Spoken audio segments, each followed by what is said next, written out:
Hey everyone, this is Bill Krieger from the Veterans Archives podcast, where we preserve and share the incredible stories of our nation's heroes. Catch us every Thursday at 5 p.m. Eastern on Wreaths Across America Radio, or stream anytime on Buzzsprout, Spotify, Apple Podcasts. Really, anywhere you choose to get your podcast, you should be able to find us. Be sure to like, share, and subscribe to our YouTube channel, and follow us on social media to help us reach more veterans and supporters. We are a nonprofit, and this service is completely free for veterans. Every story matters, and every voice deserves to be heard. Spread the word, honor our heroes, and join us on this mission. Follow, share, and tune in, because their story should never be forgotten. Learn more at veteransarchives.org. We'll see you there. Good morning. Today is Sunday, March 9th. We're talking with Brad Budzynski, who served the United States Marine Corps. So good morning, Brad, and welcome. Good morning. Thank you for having me. Good to have you here. We're going to start out like we always do, pretty simple. Okay. When and where were you born? I was born July 17th, 1981 in Lansing, Michigan. All right. I graduated high school in 1983. Did you? You guys make me feel old every time I do one of these. I get it. I know the feeling. Yeah, it's like when you see, if you're 21 on this date, you can drink, and it's like the date you graduated high school or whatever. Yeah.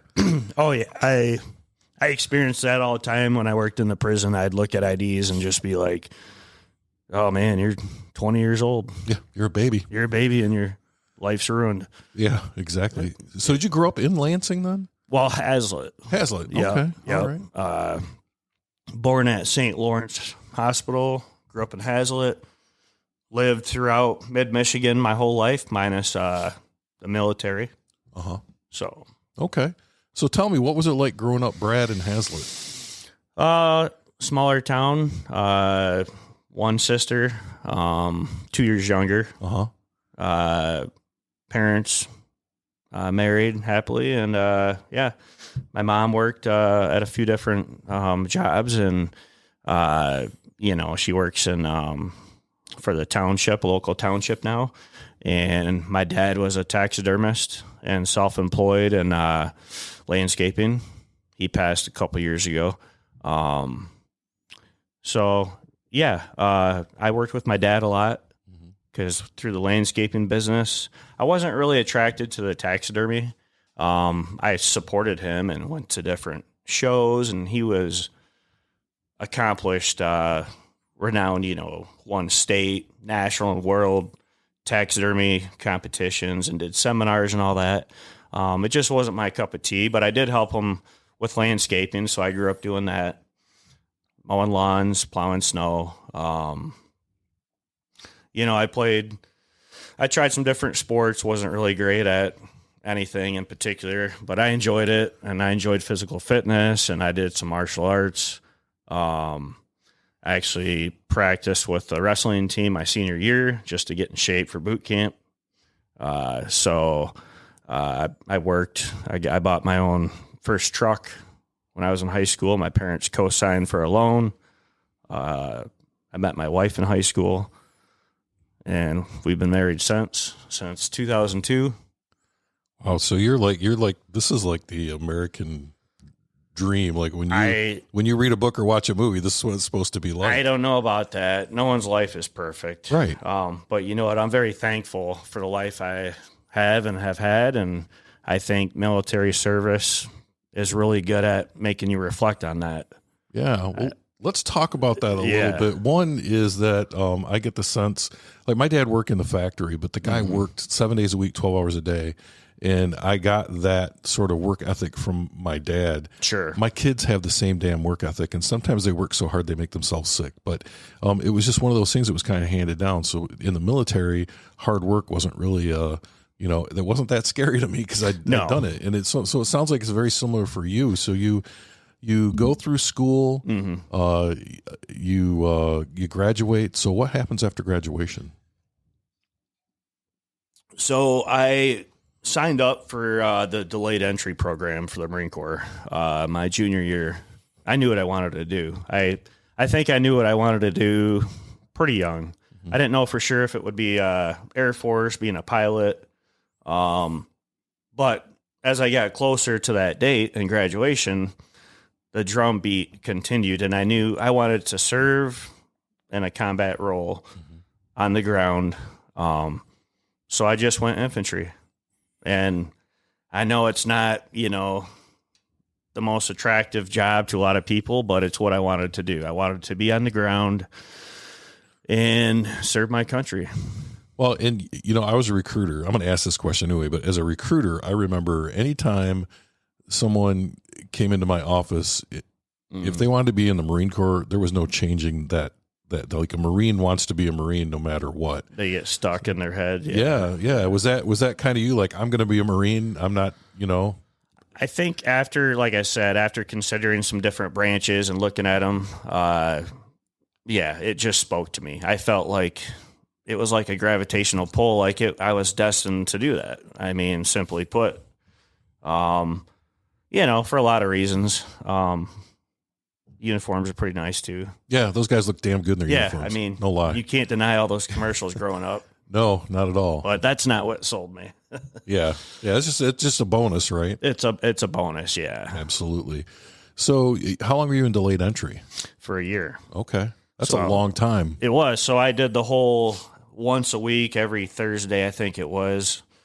We'd get together, have a 2-hour, I think it was, play a pickup game of some sport, go for a moto run, go play paintball, learn rank structure, marching, practice push-ups, pull-ups, sit-ups, history.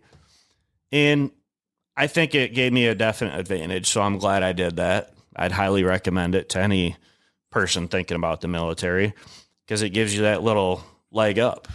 You're not going to know everything, but if you have a little grasp on the history and the rank structure, when you're getting yelled at and tortured, sometimes you can get out of that a little quicker if you know the answer. Right. So, and you're not the guy that steps off the bus with like a deer in the headlights either, because you kind of know what to expect. You kind of know what to expect, yeah. And it was fun, and it helped, motivate you to stay in shape, and you're getting to know some guys and girls that are in the same scenario. Mm-hmm. So it's kind of that cohesiveness, that brother sisterhood already. So I did that, and I didn't realize till I was in that 1 year of delayed entry would count towards one less year of my total enlistment. So I did my 4 years active duty, and instead of serving 4 years inactive, I only had to do 3. So there's definitely a benefit before going in and post service. Yep, absolutely. So, now the downside for the recruiter is sometimes people don't go, but clearly that was not you. Yeah, well, sometimes people sign up and go, and then they still skip boot camp or go AWOL. Oh, that's true. That's true. It's funny you say that. So I took my boot camp in San Diego back when the Navy still had boot camp out there. I was in San Diego as well. Yeah. So back in the day, the Navy boot camp and the Marine Corps boot camp butted up against each other, and there's this fence, and you could see the Marines, and they were working their butts off. But I remember one night this kid decides he's done, so he's going to go AWOL. So he jumps the fence thinking he's going AWOL, but he jumps the fence in the Marine Corps boot camp. Oh, that's... Well, they kept him for like 2 weeks, and when they brought him back, he was more than happy to be in the Navy. I'll just say that. So you took your boot camp in San Diego. Let's talk a little bit about that trip to San Diego, and then what's it like stepping off that bus into Marine Corps boot camp? Sure, it's all that you expect. Watch Jarhead, watch Full Metal Jacket. It's pretty similar. Mm-hmm. A lot of screaming. It's even though it's United States, you get an element of culture shock. You're 17, 18, 19 years old, getting on a plane, flying cross country to a place I've never been, which, it's still the U.S., but, you're thrown into this melting pot with, in my case, in the Marine Corps, it's male only boot camp. They're separated. And I was in a job that was male only. So I'll refer to just males pretty much when I talk about this. So, boot camp, going across country and all that journey, it's time to grow up. There's a lot of reflection And I was good with that, but it was my journey, and I embraced it. You meet people from all different backgrounds, religions, ethnicities from the get-go, right? From the moment you get on that bus, you're starting to look around. You don't know anybody. It can be a very isolating, kind of lonely experience, but you're all in that together, and the more and more you're together, you become one cohesive unit. So it's a really neat process. Yeah. And I laugh at job interviews when they say, tell us how you work with other people and diversity. And I just laugh, and I always just keep it short and simple. And I go to that same response with boot camp. Mm-hmm. You're thrown into a melting pot with people from all over the country, sometimes the world. And then next thing you know, you're one synchronized fighting machine. So that's, in a nutshell, like how cool I think that whole process is. And overall, that's, you come in, all different haircuts, clothing styles, and you leave marching together, all looking the same. Right. Well, and I like to say that the military was diverse before diversity was cool. Absolutely. Right. They've been doing it for a long time, a lot longer than some other places. And I think they do it right, in all honesty. They do. And it's all for a reason. Yeah. Quite honestly, as far as like hazing, I think, my personal opinion, within reason, and if it's applicable to the combat role or your job, I mean, let's just face it, we're training for a war, and we're not training to bake a cake. Right. So, I mean, especially combat-related roles, I think we should kind of allow to a point and let the branches do what they do. Yeah. Well, I think that there's an old saying that you have rough people standing to do the things that you don't want to do so that you can sleep comfortably in your bed. And that's what I love that quote. Yeah. I mean, the military is there to break things and kill people. Yes. Not to deliver pizzas. And that's an important distinction that we have to make. And absolutely. Being a combat veteran yourself, that's how it works. Let's take a quick break. Hey, listeners, we need your help to keep the Veterans Archives podcast going. We're a nonprofit dedicated to preserving the stories of our nation's heroes, and we provide this service completely free to veterans. Your support helps us record, share, and archive these incredible stories so future generations never forget the sacrifices made for our freedom. Every donation, big or small, makes a difference. Visit veteransarchives.org to contribute today. Help us honor their service by ensuring their voices are heard. And thank you for your support, and thank you to all the veterans who have served our country. Yeah, and is it pleasant? Are the stories always nice to hear? Absolutely not. No. I don't even consider myself that much of a war veteran. Yeah, I was in combat. I got the ribbon. But even, I reflect back to other wars, right? World War II, Vietnam. I mean, these guys storming the beaches of Normandy, and I just laugh kind of at what I did. Several firefights, and we had some guys die and get injured. But even my junior Marines that deployed when I got out, the deployment I was on, the first initial invasion in Iraq, it wasn't, I mean, there's a lot of elements that sucked, but it wasn't all-out combat nonstop, where my junior Marines that went back and deployed, a lot of guys died. A lot of guys got hurt, and they even tell us it was totally different. So with that being said, I'm just grateful for anybody that wears a uniform, period. We all sign up, sign the blank check, and anything's possible. And you could be during peacetime, it could be during wartime. We can't control what conflict we're sent to. But I just have nothing but gratitude for the fellow vets, and that's kind of where I stand on that. So yeah, no, I'm with you. Yeah. So let's do. So you go to boot camp. I think that's a really great description of what happens there. After boot camp, did you go to? Is it IRT that you go to after boot camp? So the first phase of Marine boot camp in San Diego is at MCRD. And that's kind of unique because MCRD, Marine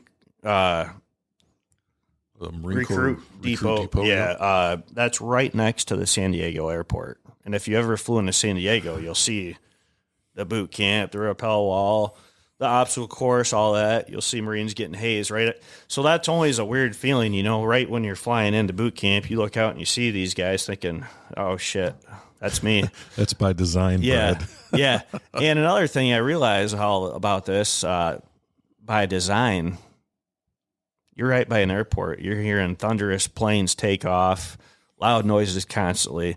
You feel the barracks shake a lot. You know, it's all concrete. So it's all part of the plan, right? Yeah. And it's also kind of messed up because you're watching these planes every night thinking, oh, I kind of like to be on that plane right now, going home, you know? Right. And that was actually my trick for my final PFT, my run. I never got to a perfect 18 minutes. But I tried so hard. I got to 18:10, and for 3 miles, and I did that by training, but also by watching these planes thinking, oh, I could be on this plane right now, going somewhere tropical or going home, you know, and just kind of took my mind off the running. And so I kind of use it for a benefit sometimes too. Yeah. You know. Yeah. It's not about perfection. It's about improvement. Yes. So the first portion of boot camp was at MCRD, and then they bus you up to Camp Pendleton because MCRD is, you know, all barracks and garrison stuff, marching. Yeah. Then you go up to Camp Pendleton, and that's your firearms, field training, land nav, all that kind of stuff. You finish out, you know, most of the boot camp there, then you come back for a couple weeks or whatever and graduate. And then from there, I think I had leave right after boot camp and then for a week. And then I flew out back to Camp Pendleton to SOI, School of Infantry. So boot camp was 12 weeks. And then School of Infantry, I believe, was 7. And then I got to the fleet. Mm-hmm. Was at Camp Pendleton. Now, on my wish sheet with the recruiter, you had 3 choices for duty stations. And I wanted to go cross country somewhere different, so I put California, Hawaii, and I got California, which I was happy. A lot of guys didn't get what they requested. No, a lot of guys say California, Hawaii, and they end up in Alaska or something like that. Yeah. So very fortunate. Or somewhere right by their hometown, or they're from California and they get stationed at. It's like, you sign up in the military and you get stationed in your home state. Right. Join the military and see your home state. Yeah. So where were you at in California then? So Camp Mateo and Camp Pendleton, 2-5, 2nd Battalion, 5th Marine Regiment, 1st Marine Division. 2-5 is an infantry unit. It's actually the most decorated battalion in the Marine Corps. If it is still now, I'm pretty sure, but I'd have to look. There's been a lot of combat deployments lately, so it's talking about making you feel old. My buddy went back to base with his kids last year, and there's brand new barracks. The whole camp's changed. There's these huge war monuments that weren't there when I was, which obviously a lot's happened. And to see buddies' names on the fallen wall, ironically, I plan to take a family vacation soon and take them out there. Yeah. I think that's another very important thing I'd like to do, just like this podcast, you know, kind of documenting something for them, you know, to pass down, right? Yeah. To absolutely. Their kids. And I think part of the trip, you can talk about it all you want with family and friends, but to take them there and kind of show them and experience a little bit, I think that's special. You know, it lets them taste a little more of the reality you lived. And it's just like I went to D.C. as a kid. Mm-hmm. I have a lot more respect for that place now. I'd love to go back. I think just like if we would have took our kids on that trip where I was stationed when they were real young, the appreciation wouldn't be there. Right. So it's like there's an age where they're gonna get it, and they're gonna understand the importance of what happened. I think there's power in seeing it too. I know I visited the Arizona Memorial, and we talked about it, and I've read books about it. You've seen all the shows on TV. Yeah. And you're heading out there, and you get there, and you're like, oh, cool, we're going to go see the Arizona Memorial. You get on that memorial, there's not a dry eye there. Like, the biggest, toughest guys, they're all crying because, like, it's real. You can see it. And sometimes you're overtaken by that, right? Yeah. You probably don't even expect that's going to happen. No. And quite honestly, I'm not very, like, sensitive person, but, with sometimes, like, just war movies, like Taking Chance. I don't know if you've seen that with Kevin Bacon. Twice. Yeah. What an incredible movie. Yeah, I didn't even expect that. I started tearing up. I was like, what the heck? Stop that. Yeah. Well, because, I mean, honestly, that situation, people who have been. Right. It's real. You happens. Feel it, right? Because it's different. You've experienced an element of that. Right. Any war movie where you see the car pull up and the soldiers get out in uniform. It's, and those dog movies. Yeah.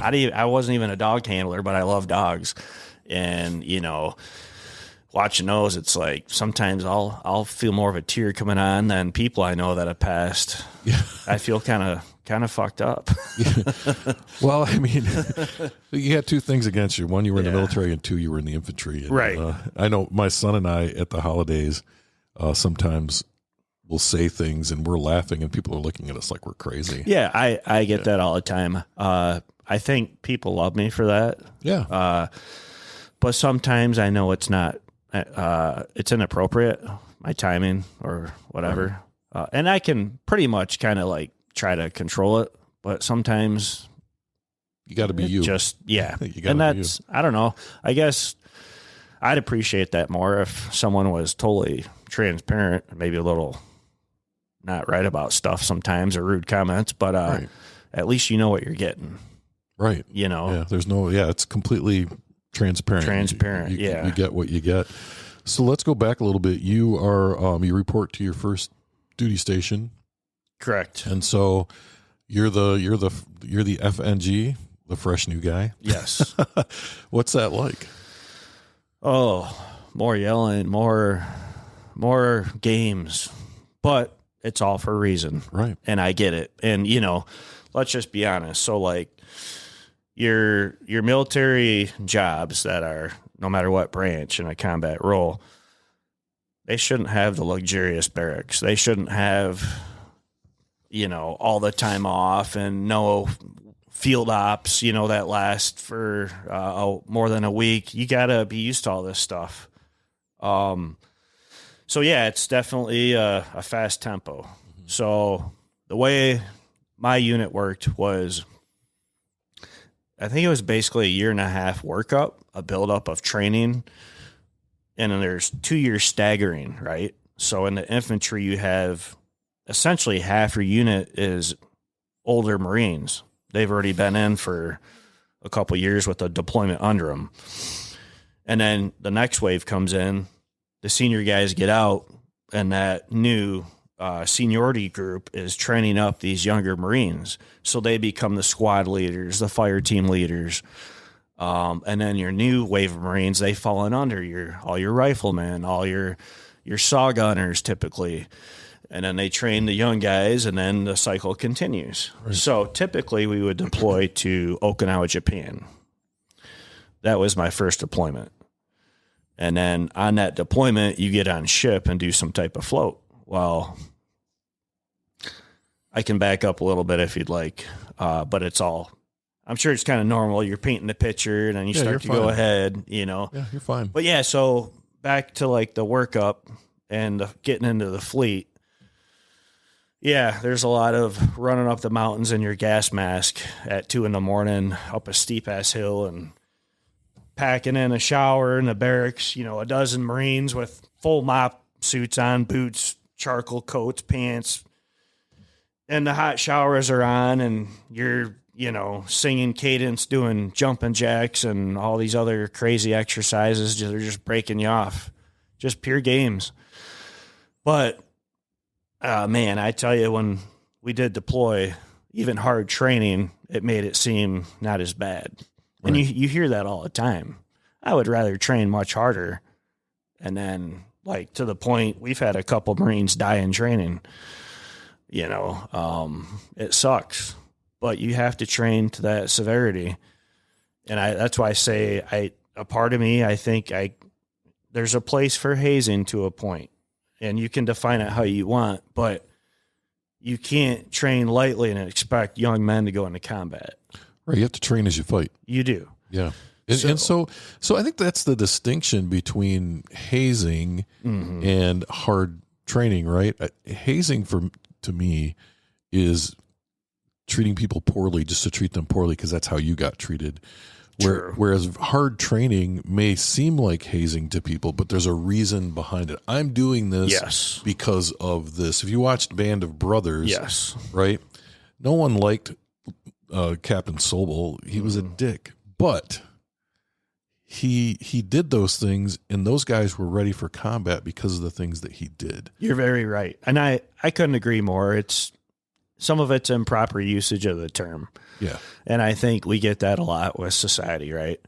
But yeah, so I would say people want to call it hazing, but it's just training hard. Right. And we should not reduce the intensity of training just because our quotas are lacking or this or that. I think it's very important to keep that tempo up. Standards are standards. Because we're just doing those guys that are actually in a total disservice. Yeah. I agree. You know. So you're in Japan. This is, what year are you there then? So 2001. So this is before 9/11. This is before 9/11. I think I was there for a couple months already. And 9/11 hit. So I'm in the barracks. I believe I was sleeping at the time, and someone woke me up and said, man, come out and watch TV. So that's where I was. Now, we were supposed to get on ship, I think, 2 weeks later and do our float, which we would go to typically Indonesia. East Timor is where my senior guys went their last deployment, and that's where we ended up going. But the captain came in that morning and said, pack your shit. We're getting on ship early, and we're probably going towards Afghanistan. So we're all packing, getting ready. We get on ship early, and once we're about to, take off, we got word to head to Indonesia. It's like, okay. So we go there, and I didn't realize Indonesia is like 90% Muslim. So the thought was, we still go down there. The area is unstable. They were doing humanitarian ops, and that's what we did.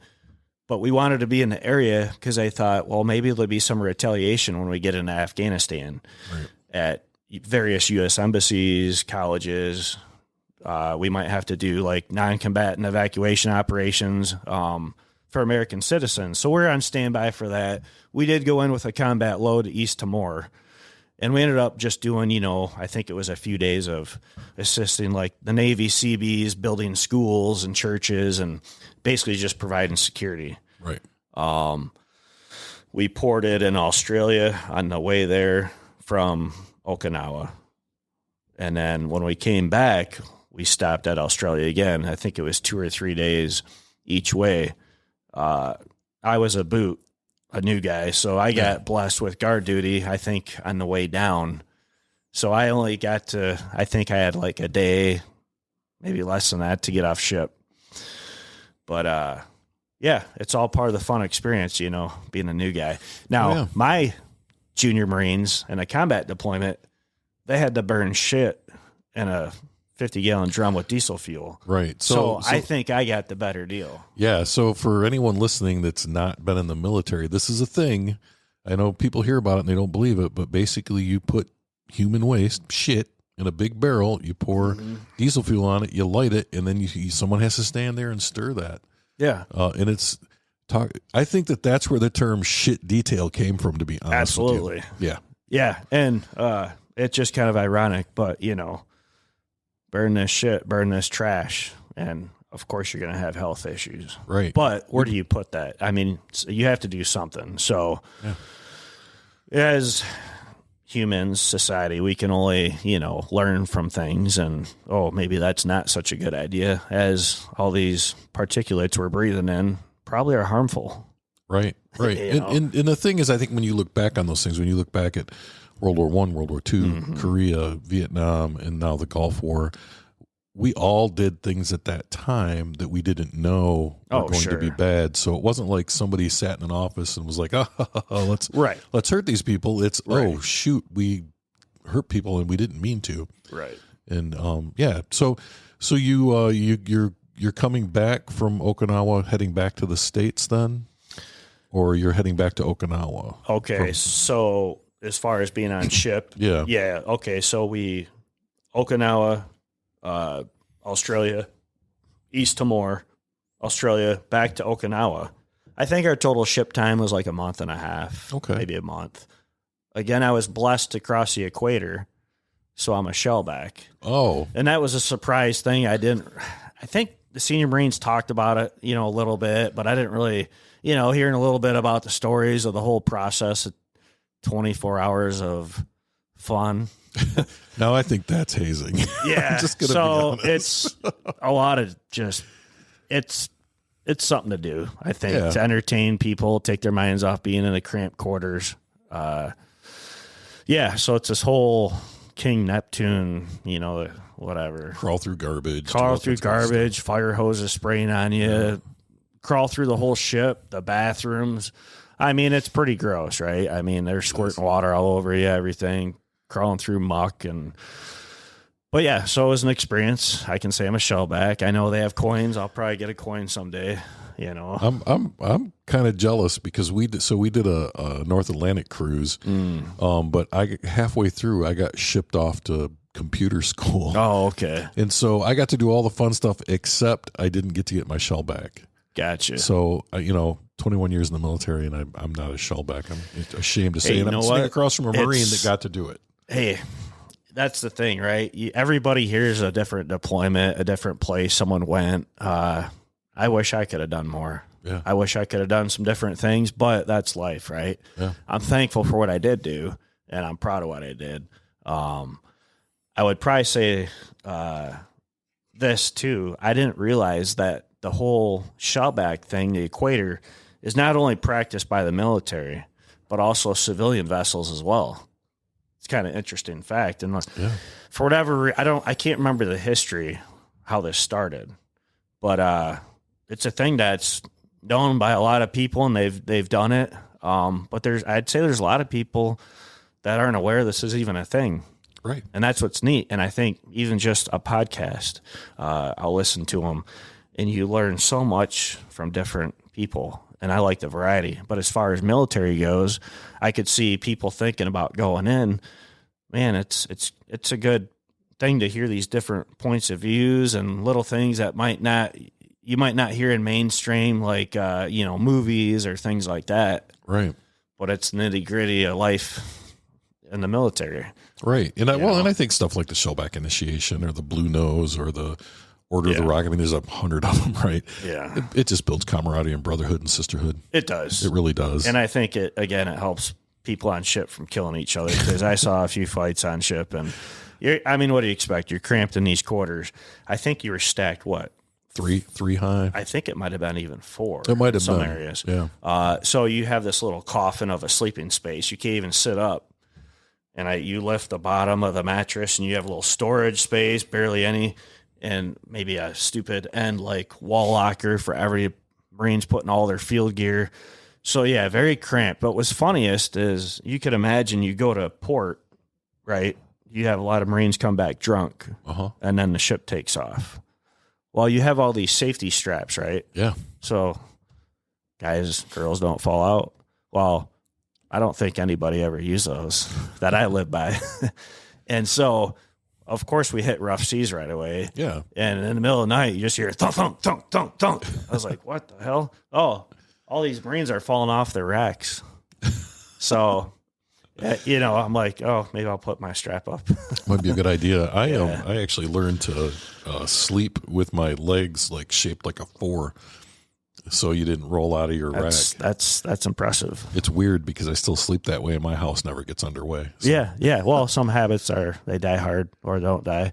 They do. And just like I'm sure you have the ability to sleep anywhere. I prefer not to ground anymore. Yeah, me too. Yeah. So, but if I sit on a chair more than an hour, it's kind of hard to stay awake because your body is so used to like, hey, we have some time for rack ops. Let's take advantage of this and get some shut eye. Yeah, you sleep when you can. That's no lie. So you finish up your deployment in Japan, and then you come back stateside.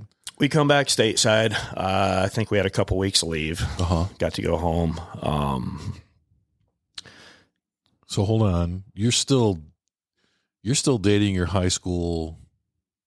Was she your high school sweetheart? Yes. Yeah. So you're still dating her. Yes. When all this is going on. Yeah. You find someone that you connect with, and it was worth trying. So we did. And throughout, when I'd be out in California, she spent a lot of money on plane tickets, and I did too when I could, for even a 4-day weekend or whatever.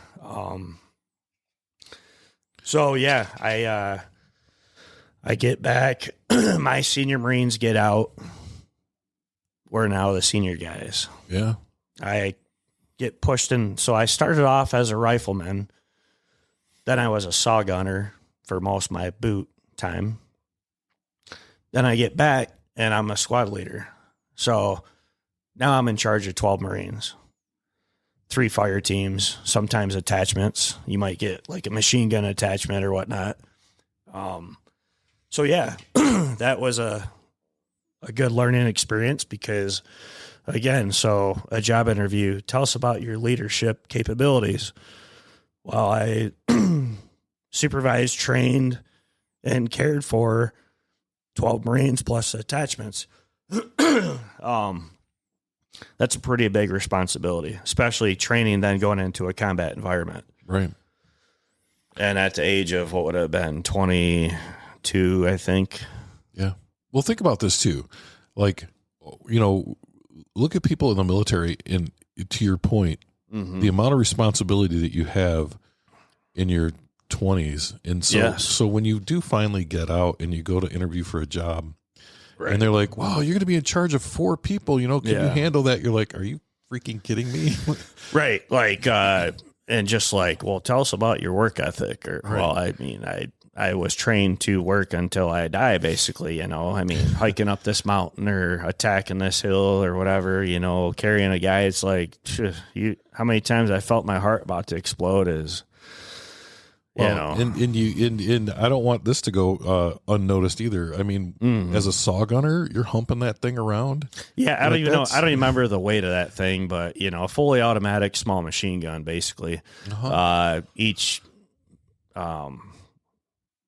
thing of rounds, is 200 rounds, and those are heavy. So usually you'd have, a raid pack or something to throw in a few extra drums. And then you get one on you and you got an extra barrel, because they get hot. Right. So yeah, it's a lot of weight. And then, so you figure not only in combat, but the training, you got, 50 to 100-pound pack, your weapon, all your rounds. Then we go on hikes from 10 to, I think our biggest one was like 26 or 27 miles, maybe pushing 30. Yeah. Up mountains. Camp Pendleton is very hilly. Yeah. I've ate shit a lot. A lot of Marines have. Yeah. Even boot camp, it's funny because you're so sleep deprived, and we all walked off the trail, falling asleep while you're walking. I learned how to piss while I was walking. It's messy. Yeah. Yeah. But you got to do it. All of a sudden you'll be, hiking up towards the end of boot camp, and hiking up this mountain, and you'll see a guy, you're kind of delirious yourself, and then you'll see a guy go and just fall down like this cliffside, like, oh, fuck. So what happened? Yeah. Where'd he go? And the coolest part about it, if anytime in the Marine Corps you fall out of a hike, you get the silver bullet. Tell me about that. Okay, that's a butt thermometer. Oh, nice. Yeah, so It looks, like a Coors Light can. So that scared the shit out of me. So every time before a hike, I'd pound the Gatorade and order a pizza. because I was like, I ain't going out like that. No. You walk by this poor fellow. He's got his pants down around his ankles, and the corpsman shoving a core thermometer up his butt. Right. And the whole unit's walking by him. Yeah. I mean, you talk about embarrassing. Well, and there's a reason why they're shoving that thermometer up his butt, though, because they want to make sure he's okay. I get that, but I mean... I want people to understand we're not just putting thermometers in people's butts for no reason. There's a reason. Right. Like, yeah, talk about hazing, you know. Yeah, we're not doing that. For their own enjoyment. Exactly. So, yeah, that was always a motivating factor for me. Yeah. To stay hydrated and to keep your salt consumption up and carb load and you know, especially as a squad leader, we'd have guys fall out, and it's not about like, oh, I'm tough, but you know, yeah, we're all hurt, and especially as a leader, you have to push that down, because a lot of times training, you feel like you're honestly breaking and falling apart and dying. I mean, and I talk about, you know, they refer to these hikes as humps. Okay, so on these humps, you know, it's great training for combat because you learn how to deal with pain, suffering, teamwork. I mean, so what this means, if you have a Marine starting to fall out and he's carrying a saw gun, as a leader, you need to take that saw gun and keep that Marine in the fight. Mm-hmm. So we take on their gear, their weapons, make it a little easier for them so they can continue. But as the leaders and other Marines taking on that gear, that sucks because we're not doing fine. We're just manning up and doing what we got to do. Oh, you're the example. You're setting the example for your junior folks. And I think that's so important as a leader. You have to lead by example. We had some senior Marines that higher ups, first sergeants. Well, we had some that were very awesome. And when I was a senior Marine, we had some that come from like the air wing, which I don't really understand. How you take someone from a non-combat unit and then you bring them to the infantry. I mean, and then put them in charge. Well, yeah, and for many aspects, right? Conditioning, just like a marathon runner. Like I ran one when I got out, and I remember, you know, I could just go run 26.2 miles. Right? Why not? I could mentally, but your body has to be conditioned to deal with that. And during all that, you know, strain and whatnot. So it's the same thing, you know, when you're doing these hikes and humps, you got to mentally condition your body. And I would see these higher up Marines fall out, and it's just a slap. Like, and they weren't, you know, from dehydration. It was just the mental toughness was not there. Right. So that's one thing I'd like to see maybe looked at. I don't know what the reasoning is, but that's not a good thing for your younger Marines to see. No. It weakens their morale to a point. You know, if you have great leadership and they take care of you, we all know you're going to go above and beyond and do what you're asked to do because you believe in the mission, you believe in your leadership. And I carry that on in life to this day. I'm sure most of us vets do. Right. If you make sure people are fed and paid, and they know that even though whatever you're doing completely sucks, they know that you're there with them, right? And that you're supporting them, they'll do anything you want them to do. Well, and it's just like when I worked in Department of Corrections for 12 years. You know, it's a shitty job and a thankless job, but you work with amazing people. Right. And because of that, having amazing coworkers for the most part, it makes your job okay. You can have the best job in the world. That's easy. But if you work with people that, you know, they don't want to be there, they complain all the time, you get shitty leadership. It's just funny how that can be. Just like in the military, some of the best times of my life, some of the worst times. But when I look back at a whole, I don't regret it at all for the most part. And I look at it as a positive experience overall. Right. Well, even the times that weren't great, you learned something. Sometimes you learn how not to lead. You do. And I think, again, that's a huge leadership characteristic, right? Because the best leaders can follow too. Mm-hmm. And just because, you know, yourself, you know what you're doing, there may be a time where a younger person has a suggestion And it's okay to hear them and take that. And if it's not a good idea, hey, thank you for sharing that, thought, but we're going to do it this way, and maybe explain it if there's time. Then you'll see leaders that take that suggestion. I think that's awesome. Yeah. Because it was a good idea, and they might not know everything, but you have to be like that. Oh yeah. Well, I read a book about leadership written by a Navy SEAL. And one of the things he said was, if someone comes up with an idea that's 70% of how you would have done it, let them run with it. Yeah. Because that 30% probably doesn't matter. That's true. As long as they're 70, 80% to what you want, you're going to get the desired outcome. Yes. It builds them as leaders too. Absolutely. It gives them confidence and makes them feel part of the team and they're valued, all that stuff. I totally agree. And I've never heard it put that way. But yeah, I used to listen to Jocko a lot, leadership, and I'd love it because a lot of the stuff you kind of know, but there's a lot of awesome points that like, oh, that's a good idea, and then try to incorporate it.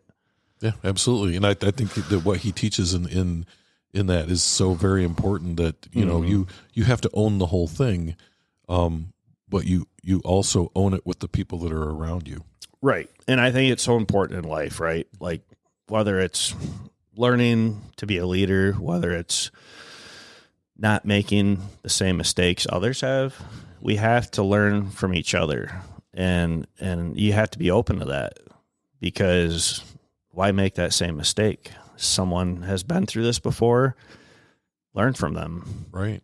Well, and a lot of times that goes back to your kids, right? Mm-hmm. You want them to learn from the stupid stuff that you did, right? But sometimes they just don't. But I do want to go back though. So you're back, and now you're a leader. And I'm making the assumption here that you guys are getting ready to deploy somewhere. Yeah. So we heard the scuttlebutt, right? The rumors, so called, in the military, and they can only tell us so much, but we're hearing the word, watching the news about the buildup of Iraq, possibly. So we already knew this was going to be a different workup, a different deployment. We were a helicopter company, golf company. So all of our methods of insertion and extraction, predominantly we utilize helicopters. CH-53, the big, huge helicopter, the CH-46, like the Chinook, the double rotor, and the Hueys. So between those, we'd rotate, various means of, rappelling sometimes, fast roping, spy rigging, and sometimes just laying the bird on the ground and jumping off real quick. So that's how we trained for our first deployment. Our combat deployment, we knew that was coming, was Amtracs, so the amphibious vehicles, which is, and I get, that's what we were going to use for the invasion, so we had to kind of shift.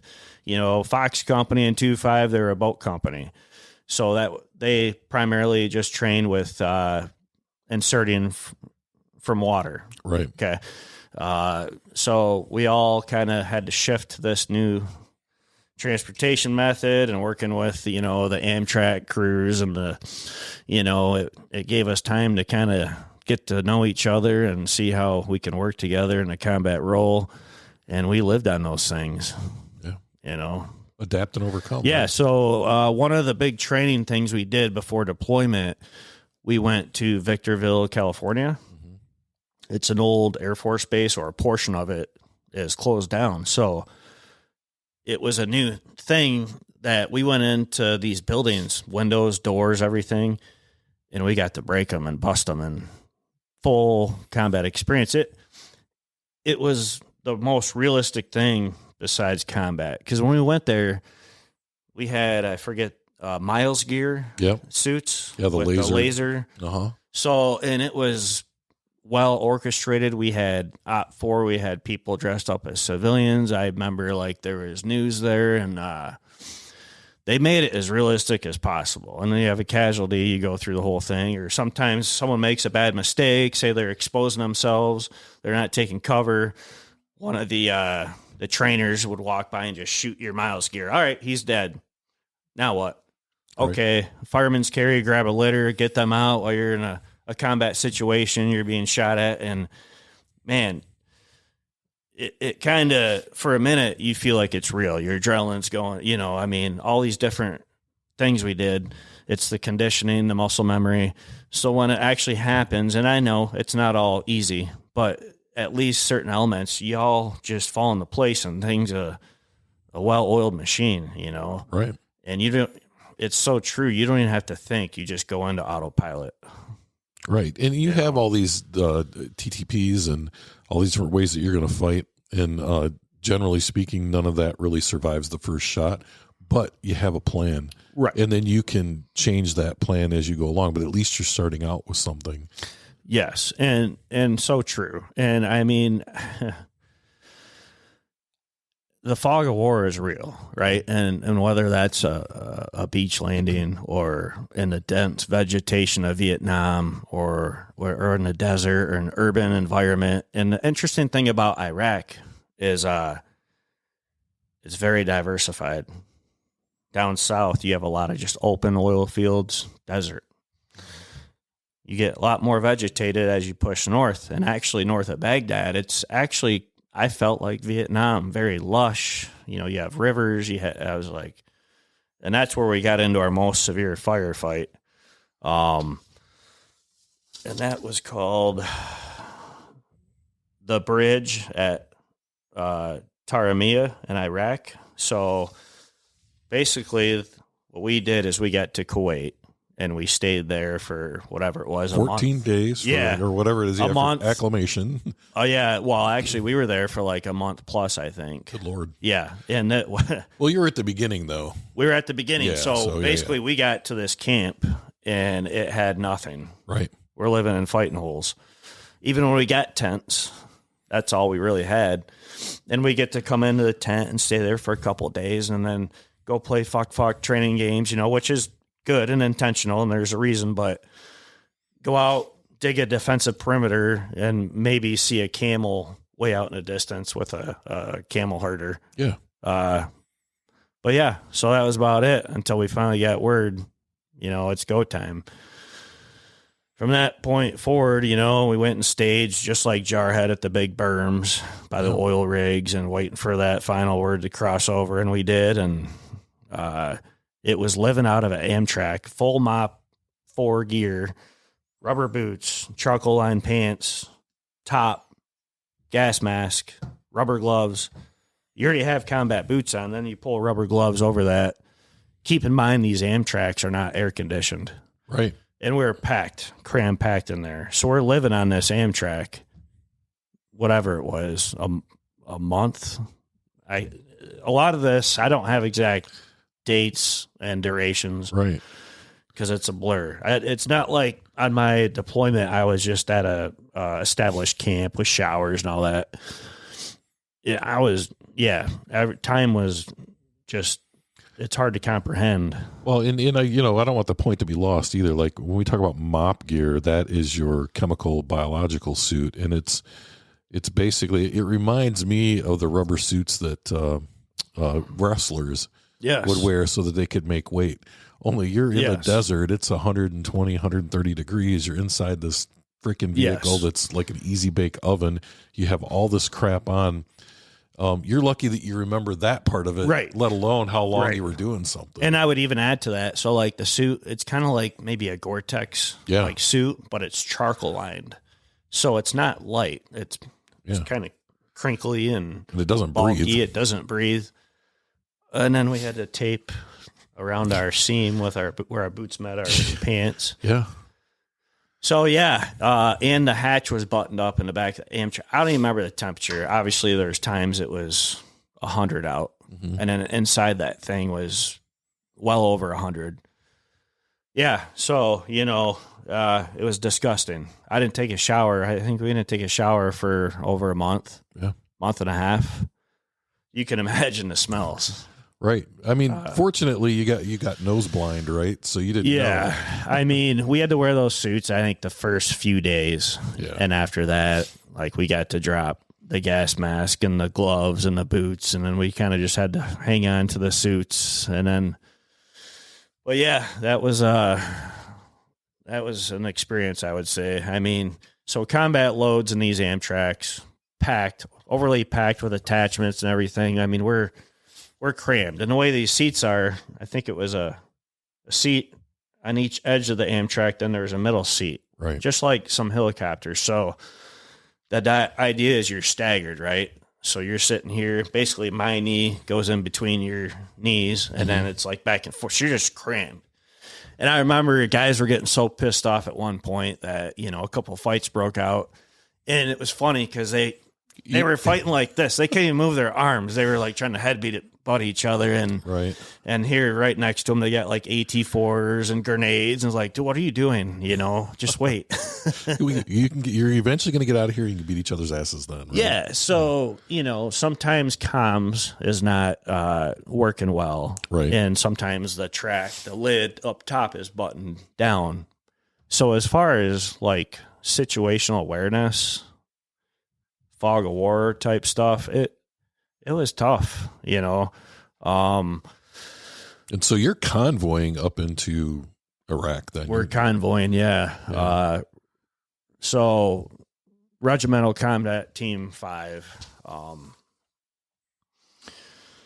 we were pretty much towards the tip of the spear. 1st Marine Division. So there was a lot of different branches, a lot of different units. I mean, I couldn't imagine trying to coordinate this stuff.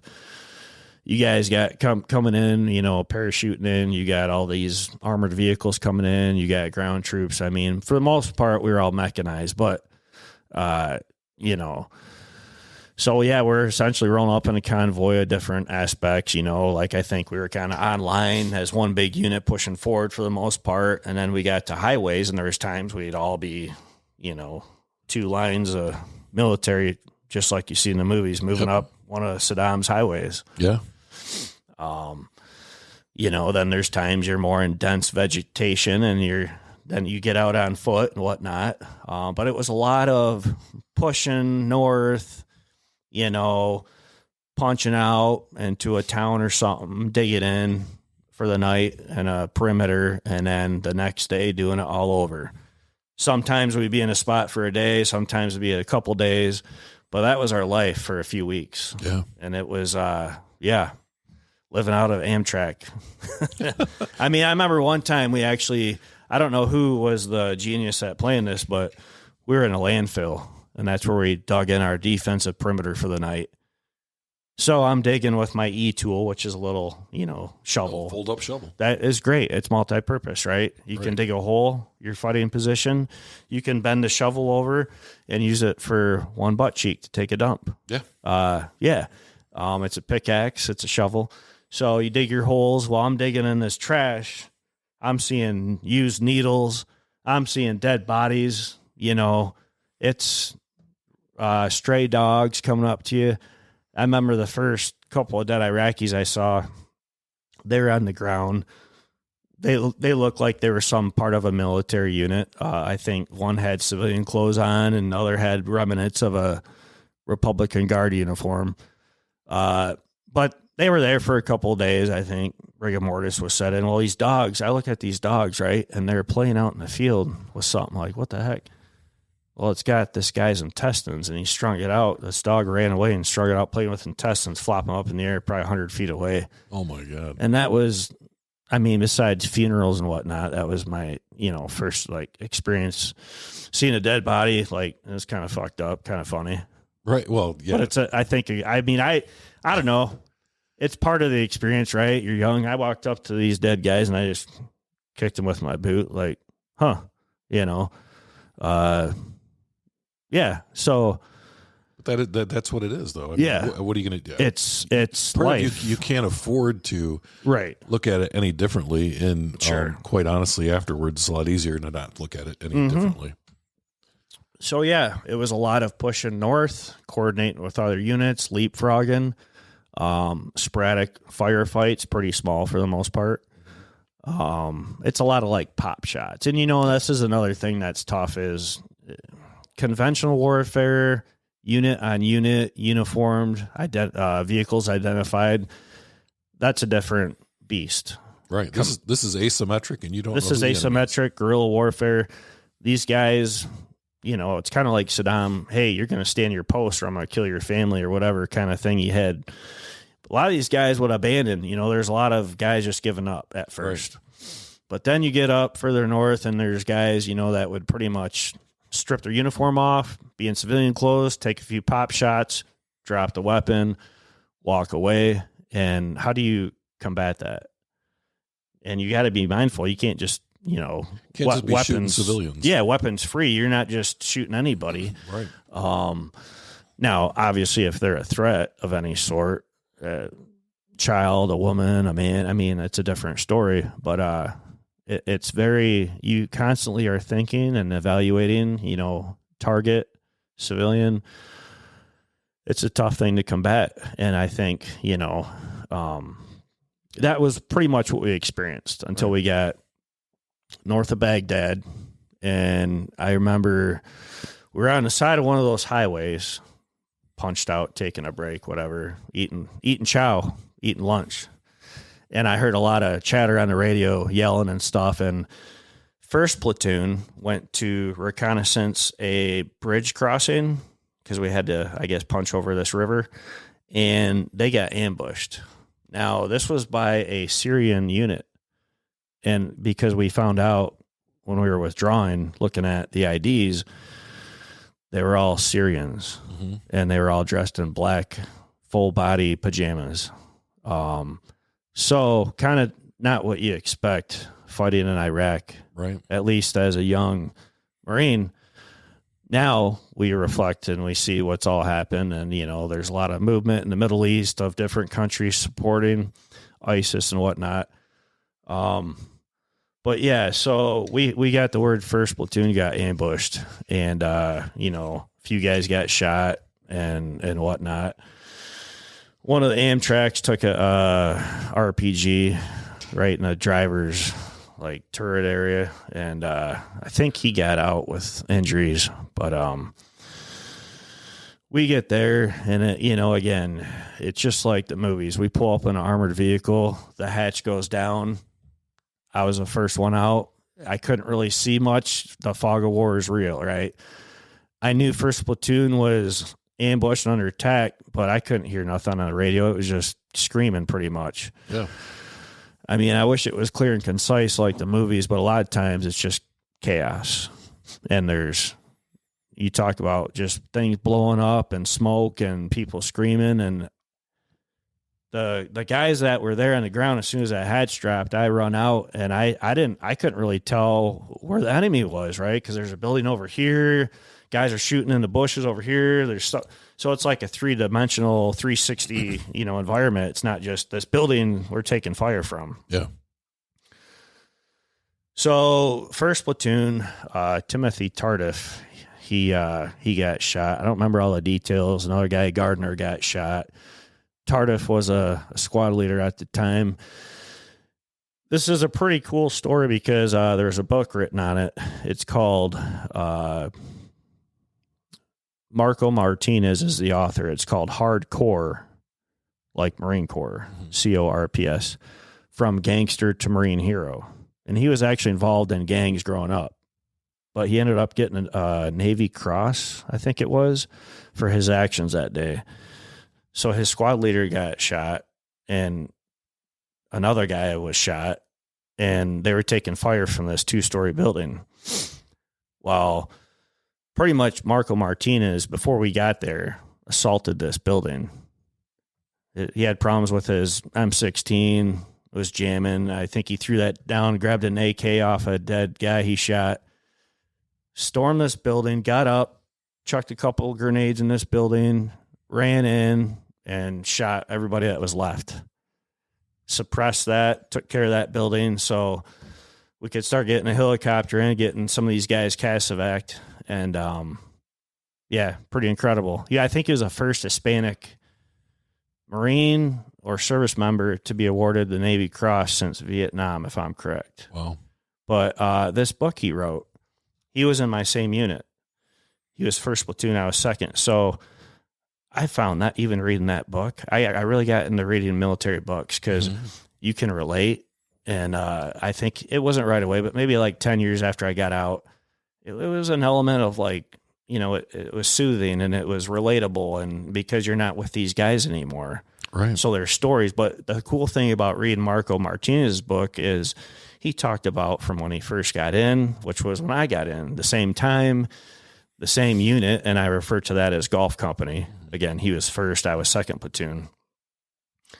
But it was a cool book to share with family and friends because it was like, this is a great depiction of my military time. I mean, I wasn't him, but as far as you can take a lot from the deployments and this and that, just military life. Yeah, very similar paths. But yeah, so that whole thing happened. Yeah, we unloaded on some buildings and some guys in the woods, and one of my guys in my squad, he took just a small portion of shrapnel from a pineapple grenade. Another guy in my squad, he took out that guy. He was like hiding in a little ravine, like a ditch. We get back to camp finally, and or that night where we stayed in fighting holes, and the guy that took shrapnel it was just above his kneecap. The doc had one of those big cotton swabs, and he actually could push it all the way through one hole and through the other hole, and he just cleaned. I'm like, oh, that's kind of weird, Yeah. But yeah, so, that whole firefight happened. Thankfully, it could have been much worse. And thankfully to Marco Martinez doing what he did, we got there and pretty much helped clean up what was left. And then it was like, okay, grab IDs, grab whatever you can, so pat down these enemies and get whatever intel we can get, and let's get out. So they got the helicopters in. As soon as the helicopters were flying out, we started withdrawal. And as we started withdrawal, I'm looking out top of the Amtrak, looking back, and just seeing shit on fire. And like I say, lush vegetation. I'm in a Vietnam movie. It's what it felt like. Right. I was in a movie. Yeah. And then we saw these fast movers coming in, and they just bombed the fuck out of this area. And then probably a mile down the road, our whole convoy is leaving real fast, right? All of a sudden, coming towards us, we see all these black Humvees. Non-uniform guys like pass us. Oh, they're going to get some intel, whatever. But I thought, oh, that's cool, Delta or something, yeah. Navy SEALs, I don't know. Some special operations. Yeah, so I tell you that the adrenaline dump, that was. Yeah, because you're probably pretty spun up for quite a while. Oh, yeah. And then finally, like one big real firefight. Yeah. So I think at that time we had a little like half-ass compound outside of Baghdad. So we get back there and, some of our leaders, again, good leadership, they managed to get some like third world whiskey from civilians, and we all, did a cheers to a shot or two and kind of wrapped the night up there, had some chow and, like I say, a firefight, but, we were in and out within a few hours, and, you hear about these battles that go on for days and tons of guys killed. And it's just, you can measure your experience to others, but at the end of the day, I'm just proud of what I did and what guys did with me. And at the end of the day, you do it for them. Right. You do it for the one serving on your left and right. And so what I would say with that, I talked to a few guys over the years, right? And when I was working in the prison, I had some health stuff happen. And long story short, went out by ambulance from a anxiety attack, which I've never had to that extent. Thought I was having a heart attack. And I did some reflection. And this happened, I think, less than a week after my dad passed, unexpectedly a couple years ago. So I did a lot of reflection, and I knew right away I had to get out of that job. I think my life, I was exposed to a lot of death, destruction, and negative aspects of humanity. Mm-hmm. And I knew for my own good, for my mental health, for my body, for my family, as much as I liked that job, I mean, I was working a lot. I was a recreation director. I started as an officer, and then I took a job as like the recreational director that, you know, would set up their athletic stuff. And well, I want to set this up for people listening, right? Because we sort of did a big jump. Sure. So you did your deployment and you came home after. So how long were you there in Iraq? In Iraq, I think it was under a year. I think it was like 9 months. Okay. What I was just getting to real quick is this bond you form. When I did this reflection, if I would have stayed working for the state, I wouldn't probably took time and reconnected with these buddies. But since this all happened, we've since done 2 reunion trips, one to Texas, kind of went hog hunting, a lot of just, you know, drinking, hanging out, and reconnecting. And I tell you, you know, you go 20 years with not seeing guys, but they're your brothers. You've been in the shit together. The biggest, strongest bonds are forged in diversity, I think, in negative times. People's real intentions and character, you don't really see them in the good times, right? It's the adversity. I feel like that's when the bonds really happen. So yeah, we hang out, and it's just like, you know, just like yesterday. Yeah, that isn't that the funny thing though? Like you sit down with your buddies, and it's. I experienced this a couple weeks ago. I went to an event, and there was a handful of guys that I had deployed with, but I haven't seen them since 2007, and it was like nothing had changed. Yeah, we all looked older. You're right. Yeah, but nothing had really changed. And I want to go back to something you said too. You talked about how those bonds are forged in adversity, and you know, one of the things I learned in combat was that that's, you don't build character there, you reveal character. Absolutely. There's a huge difference between those two things. And that's I think this is exactly what you were saying is I knew who these people were because of what happened. Yeah. So I would go back to like, okay, even in training, our platoon guide, right? You know, big, strong guy, all state wrestler, whatever. Yeah, he was a PT stud. He was awesome. He could yell. He was a great leader. That was awesome in garrison. We moved up north and started doing stuff in the field. He started to slowly slip. Lack of sleep, lack of nutrition, you know, all these big muscles aren't getting enough protein. You'll see little guys rise and can handle this, right? Right. It's not the biggest, toughest guys, and you always hear that. I mean, you might see this guy that's always got the polished boots, a squared away press uniform. We're in an infantry, and there's a time for that. I get it, but we should not concentrate on that. We don't need wall locker inspections. We need to be in the field, crafting our skill. Right. And, you know, it is interesting because whether in training or combat, you'll think, oh, this guy's locked on. He's going to be there. Not saying they go AWOL and leave a firefight. I'm just saying their mental toughness, their will to push forward. You can't judge it. No, just how they look. You know. No, and that's an interesting thing too, because I find that the guys who are the biggest challenges in garrison, right? Yes. Are the guys you want in combat. Yeah, and I totally agree. And that was a funny thing I was going to add to as well, is that you see these guys that weren't anything special. They'd show up to formation, fucked up camis or unpolished boots, and, you know, whatever. They're just kind of a fuck up. Maybe they drink too much, but geez, oh, Pete's, they're a hell, you know, when shit hits the fan. It's like, wow, dude, that kind of surprised me, but that's the dude you want next to you. Yeah, like, right? hell yeah, you know. Right. We used to say you can't polish a turd.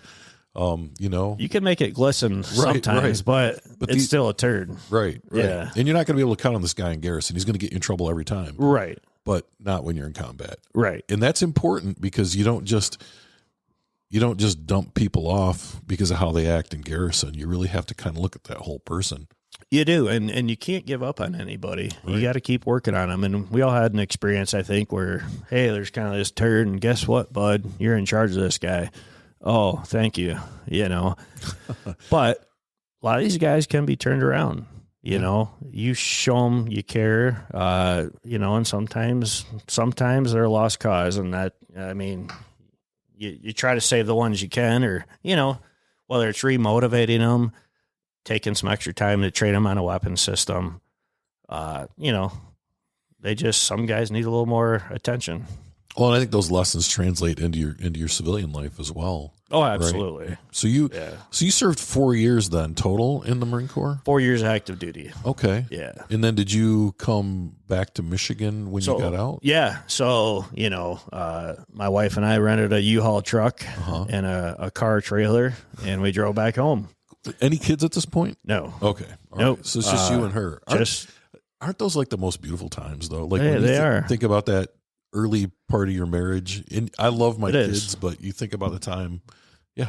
But I think every chapter in life you have to embrace it and enjoy it. And just like when kids are young, life's so busy, go, go, go. And now, my kids are getting older, one out of high school, one on her way towards the end, on her way out. And, I just try to embrace each chapter. Yeah. Because it changes. And I know it'll be another chapter when they're out, and, Yeah, absolutely. So, yeah. But so I didn't mean to interrupt your chain of thought, but so you rent this U-Haul trailer and you head back home. Yeah. So that was a fun experience because on the way out to California, we thought, let's go south, cut through the panhandle of Texas and Oklahoma, stopped at some things. We stopped by the Oklahoma monument for the bombing in there and stopped by the Grand Canyon. That was pretty cool. It was actually snowing when we stopped. Wow. Yeah. I didn't really envision that when I'd, see the Grand Canyon for my first time. Stopped a few places, made it a nice few-day trip. Wasn't trying to kill myself. Going through some of those plain states, flat, it's boring, and I feel a lot of appreciation for semi-truck drivers. Going through them states, Nebraska, Iowa, winds picking up and hitting is just like, wow, it's a constant battle trying to stay in your lane. So then when we came home, we went through the northern route and hit like Utah, Colorado, Las Vegas, kind of shot over that way. Why not see some of the country, right? Yeah. Most people, I don't think, take a cross-country trip. I mean, maybe to a point, but let's make the most of it. Check some stuff out, take a few days each way. And, we came back home and started life back home.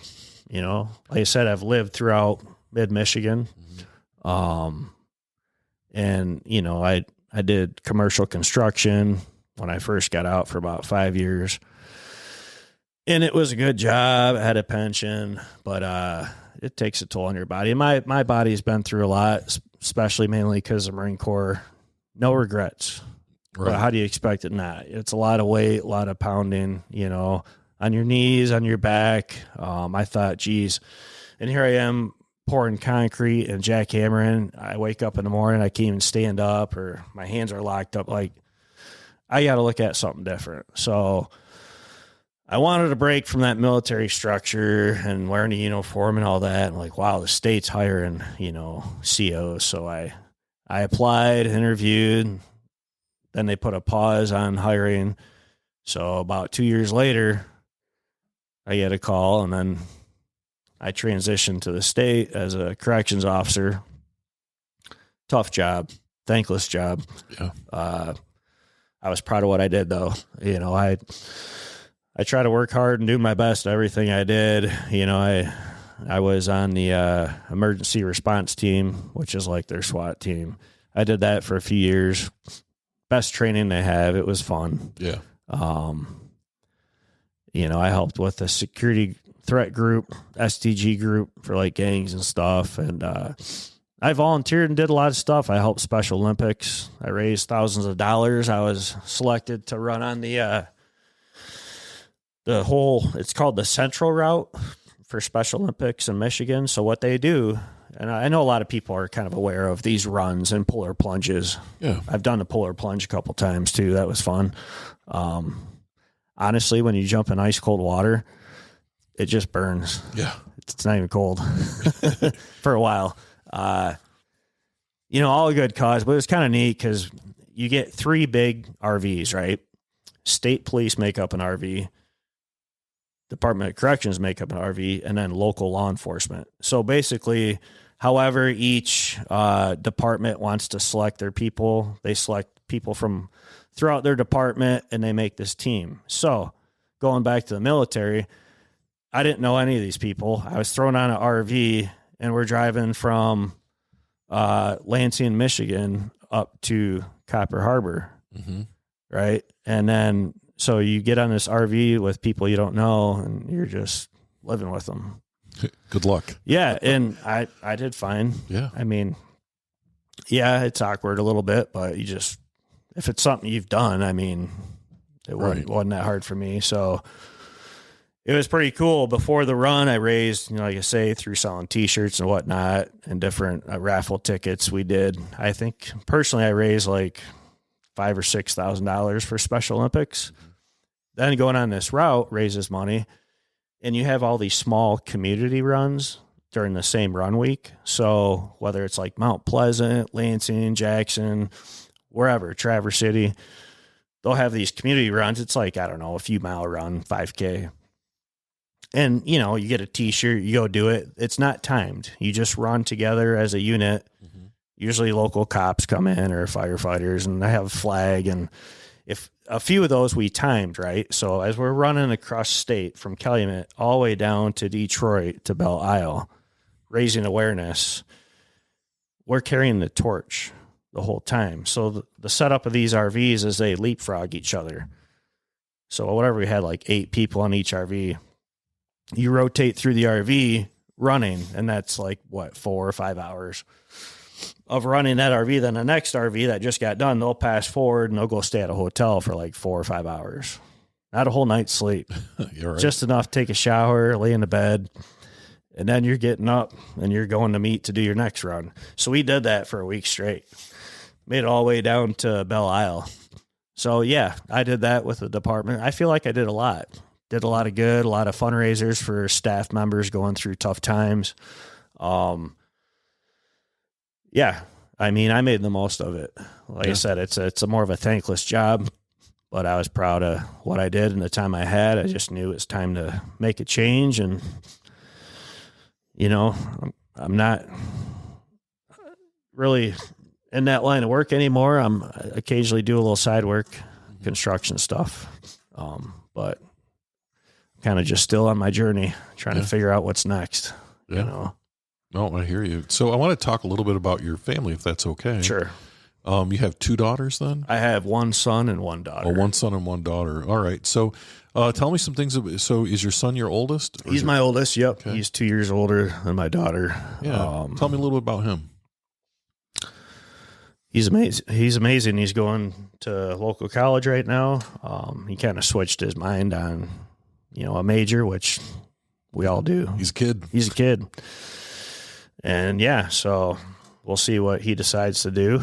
And, my daughter's very smart. She's going to do something amazing. I don't know what yet, whatever profession she gets into.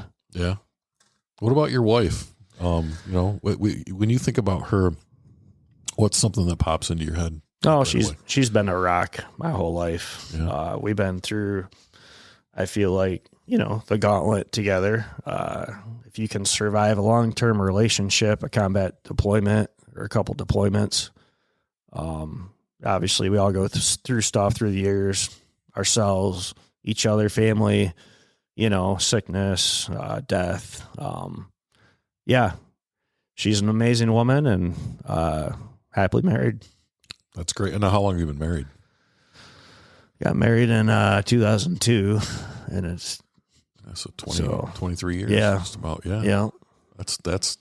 That's not nothing. That's for sure. No, absolutely. And again, I go back to this. Yeah, I got married younger and had kids younger. But I grew up fast. Right. A lot of things are put in perspective. And I'm thankful for that. Yeah. You know, I always thought it'd be cool too to not be 60 years old trying to throw a football with my little kid, you know, Yeah. and having some energy and physical ability left in me when the kids are gone to still do some stuff and travel. Right. So now on the flip side, I always wanted to serve just a 4-year contract, do my service, and then move on to something different. And having a family in the military never appealed to me. Right. I know it's tough, right? It's tough on everybody. The kids, I think, it's the toughest on getting pulled up and uprooted every few years. So we decided, you know, I never wanted to make a career out of it, so that was easy. Right. But that was kind of my thought, you know. Yeah. Yeah.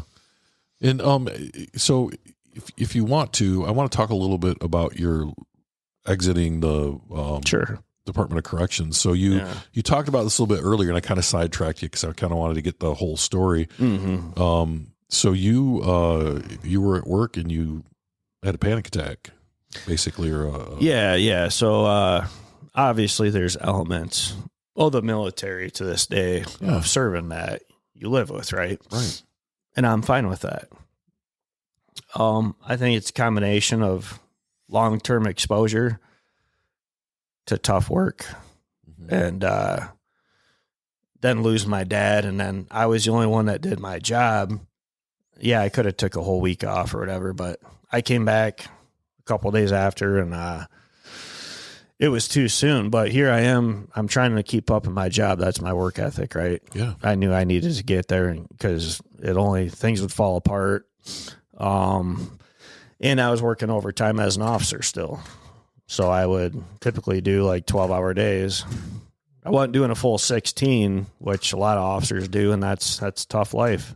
A lot of times it's not your option. You do your 8, and then you're going to get mandoed a lot of times for another 8. Fast-paced working tempo. Sometimes you get exhausted, and I think it was a combination of a lot of things. But a lot of stress, you know, and never had it something so severe, but yeah, I knew, and you know, I mean, it doesn't really matter, I guess, the details, but, I got out to the parking lot. I try to do it discreetly, right? I could have tried to walk up and got through the main gate and maybe something happened.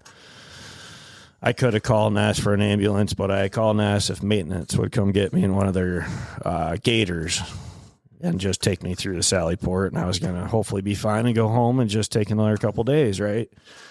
I didn't want the attention. I didn't want a big deal. So I get to my truck, and my heart is pounding. I'm waiting for it to explode out of my chest. My head is pounding. I'm like, am I having a stroke? Am I having a heart attack? This isn't good. And I pretty much knew it was either that's about to happen or a stroke. Right. So I took a couple minutes, put the window down, try to gain my composure or whatever, and I drove maybe a block.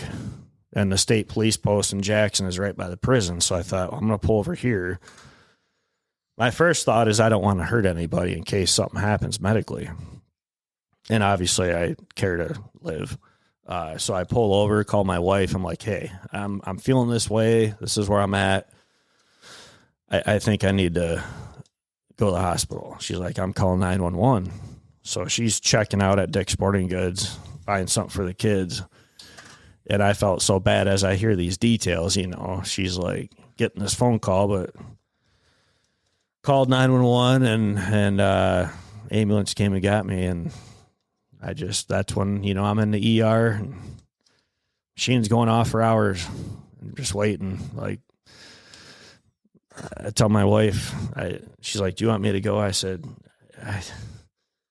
I would, if I'm sorry to do this, but I got to try to settle down because I couldn't help it. And I'm looking up at the ceiling, and her dad has passed, my dad has passed, and I kind of, you know, made a deal with them. I'm going to make some changes in my life. And it was not foreseen at all, but that's life, right? Life is what happens when you're making plans. Yeah. And Honestly, it's kind of crazy, but two of the guys I used to work with in the prison, they started a little construction company, their own stories, right?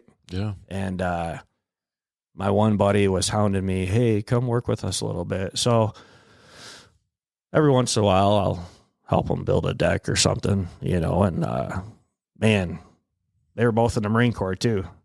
Two Marines that both worked in corrections. Sometimes that brotherhood doesn't die, you know?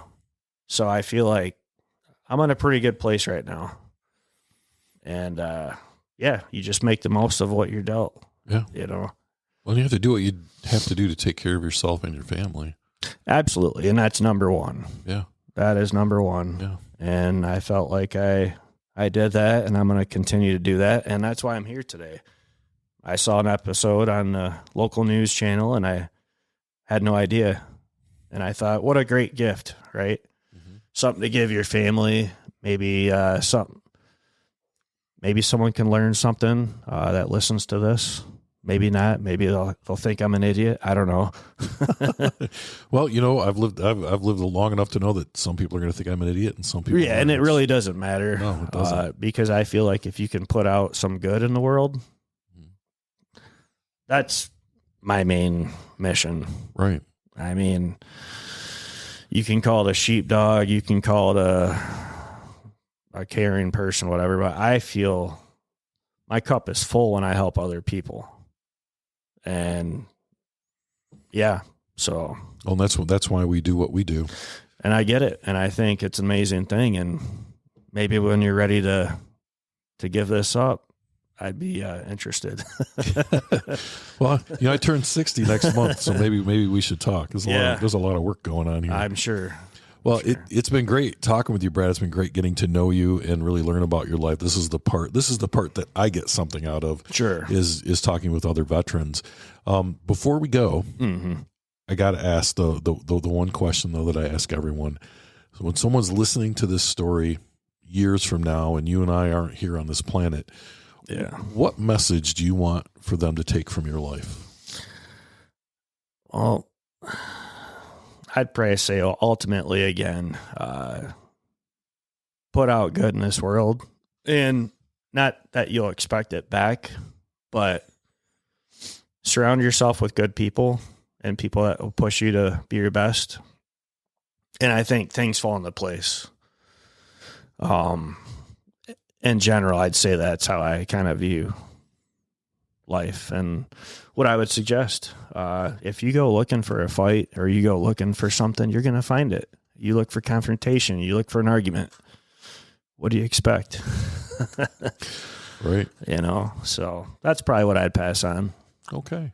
Well, thanks for taking the time out on a Sunday to sit here and talk with me. Well, thank you. I appreciate it. That's a wrap for this episode of the Veterans Archives podcast. We truly appreciate you taking the time to listen and honor the incredible stories of our nation's heroes. Don't forget, you can catch us every Thursday at 5 p.m. Eastern on Wreaths Across America Radio, or stream past episodes anytime on Buzzsprout, Spotify, Apple Podcasts, and as I've said before, any place you can find a podcast, you can find the Veterans Archives podcast. If you enjoyed this episode, please take a moment to like, subscribe, and share our content on YouTube and Facebook and TikTok and Instagram and across all social media. Every share helps us reach more people and preserve more stories.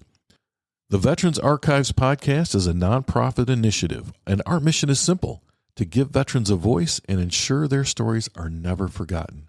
This service is completely free for veterans because their sacrifices deserve to be recognized and remembered. You want to help? Follow us, spread the word, and if you know a veteran with a story to tell, send them our way. Visit us at veteransarchives.org to learn more about how you can get involved. Thanks again for tuning in, and most importantly, thank you to all the veterans and their families for their service and sacrifice. Until next time, take care, and we will see you on the next episode of the Veterans Archives podcast.